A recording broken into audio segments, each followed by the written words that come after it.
a superb Attorney General. You know, this has been an interesting day at this hearing, listening to Democratic senator after Democratic senator give speeches in praise of the rule of law. And I am heartened by that. I am encouraged by that. Because for 8 years it's been absent. For 8 years we've seen a Department of Justice consistently disregarding the rule of law. When Eric Holder's Department of Justice allowed illegal gun transactions, illegally sold guns to Mexican gun traffickers as part of Fast and Furious, guns that were later used to murder Border Patrol agent Brian Terry, the Democratic members of this committee were silent. When Eric Holder was found in contempt of Congress for refusing to cooperate with Congress's investigation into Fast and Furious, once again the Democratic members of this committee were silent. When the IRS illegally targeted United States citizens for exercising the First Amendment views, for exercising their roles in the political process, Democratic members of this committee were silent. When the Department of Justice refused to fairly investigate the IRS targeting citizens and indeed assign the investigation to a liberal partisan Democrat who had given over $6,000 to President Obama and Democrats on this committee were silent. When numerous members of this committee called on the Attorney General to appoint a special prosecutor to ensure that justice was done in the IRS case, Democrats on this committee were silent. When the Justice Department began using Operation Choke Point to target law-abiding citizens that they disagreed with politically,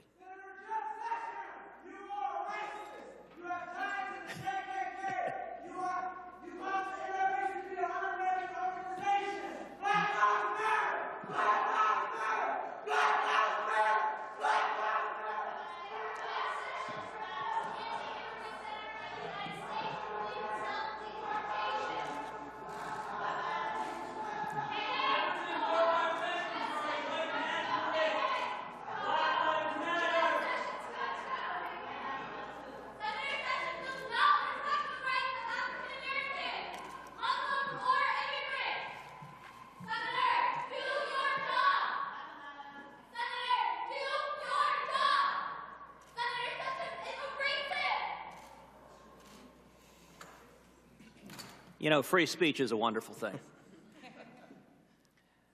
When the Department of Justice used Operation Choke Point to target legal businesses because they disagreed politically with those businesses, the Democrats on this committee were silent.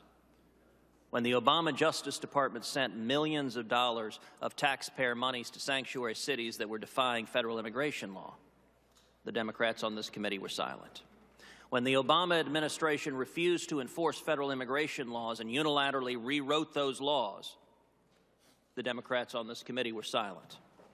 When the Obama administration released tens of thousands of criminal illegal aliens, including rapists and murderers, into the general population, Democrats on this committee were silent.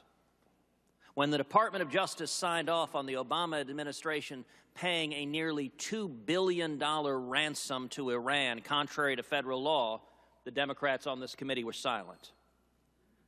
When the Obama administration ignored and rewrote provision after provision of Obamacare, contrary to the text of the law, the Democrats on this committee were silent. When the Obama administration signed off on illegal recess appointments that the Supreme Court had to strike down unanimously, the Democrats on this committee were silent. And when the Obama administration released 5 Guantanamo terrorists without the required notification of Congress, the Democrats on this committee were silent. That pattern has been dismaying for 8 years, but I take today as a moment of celebration. If once again this committee has a bipartisan commitment to rule of law, to following the law, that is a wonderful thing, and it is consistent with the tradition of this committee going back centuries. Now, if we were to play a game of tit for tat, if what was good for the goose were good for the gander, then a Republican Attorney General should be equally partisan, should disregard the law, should advance political preferences favored by the Republican Party. Senator Sessions, do you believe that would be appropriate for an Attorney General to do? No, I do not. I believe you, and I think we do have to be aware that when something like this is done, and some of the things I familiar with enough to agree with you that I thought were improper. I do believe it has a corrosive effect on public confidence in the constitutional republic of which we are sworn to uphold. I think you are exactly right. You and I are both alumni of the Department of Justice, and it has a long bipartisan tradition of staying outside of partisan politics, of simply and fairly enforcing the law. I will say right now, if I believed that you would implement policies, even policies I agreed with contrary to law, I would vote against your confirmation. And the reason I am so enthusiastically supporting your confirmation is I have every degree of confidence you will follow the law faithfully and honestly. And that is the first and most important obligation of the Attorney General. Now, earlier in this hearing, Senator Franken engaged you in a discussion that I think was intended to try to undermine your character and integrity. And in particular, Senator Franken suggested that you had somehow misrepresented your record. It is unfortunate to see members of this body impugn the integrity of a fellow senator with whom we have served for years. It is particularly unfortunate when that attack is not backed up by the facts. Senator Franken based his attack primarily on an op-ed written by an attorney, Gerald Hebert. There is an irony in relying on Mr. Hebert because, as you well know, in 1986, during your confirmation hearing, Mr. Hebert testified then and attacked you then, making false charges against you. And indeed, I would note in the 1986 hearing, 2 days later, Mr. Hebert was forced to recant his testimony, to say that he had given false testimony to this committee, and indeed to say, quote, "I apologize for any inconvenience caused Mr. Sessions or this committee by my prior testimony." So an individual who's testified falsely once before this committee, his op-ed is now the basis for Senator Franken's attack on you. And indeed, the basis of Senator Franken's attack is he claims you were uninvolved in several civil rights cases that were listed on your questionnaire. In 1986, Mr. Hebert testified, this is a quote from him, "I have needed Mr. Sessions' help in those cases, and he has provided that help every step of the way." Is that correct, that that's what Mr. Hebert testified? Yes, that's correct.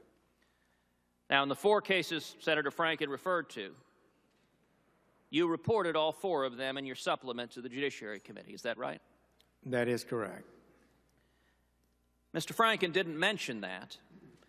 And let me point out, here's how you describe your involvement in your written submission to this committee.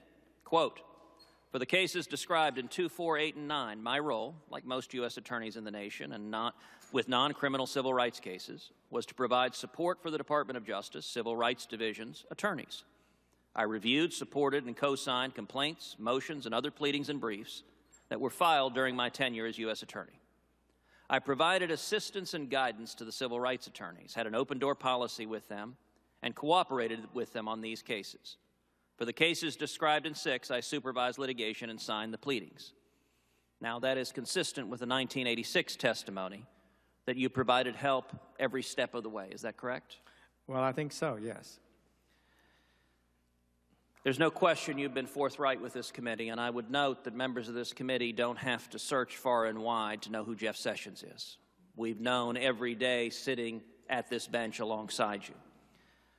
I want to shift to a different topic, and it's the topic I opened with, which is the politicization of the Department of Justice. The Office of Legal Counsel has a critical role of providing sound legal and constitutional advice, both to the Attorney General and the President. And in the last 8 years, we have seen a highly politicized OLC, an OLC that has given politically convenient rulings, whether on recess appointments, whether on executive amnesty. And early on, perhaps that was started by 2009 Attorney General Holder overruling OLC concerning legislation trying to grant the District of Columbia representation in Congress. And it may well be that that sent a message to OLC that its opinions were to be political and not legal in nature. Tell me, Senator Sessions, what will you do as Attorney General to restore professionalism and fidelity to law to the Office of Legal Counsel? Senator Cruz, I think any short-term political agenda gains that come from the abuse of the lawmaking processes and requirements of the Department of Justice just don't make sense. It will always, in the long run, be more damaging than the short-term gain that one might have. The Office of Legal Counsel, all of us who've served in the department know, is a big-time position. You need a mature, smart, experienced person who understands this government, who understands the laws, and is principled and consistent in their application of the laws. That will help the President, it will help the Congress, and it will help the American people. I do believe we need to work hard to have that, and I will do my best to ensure we do have it. One final question.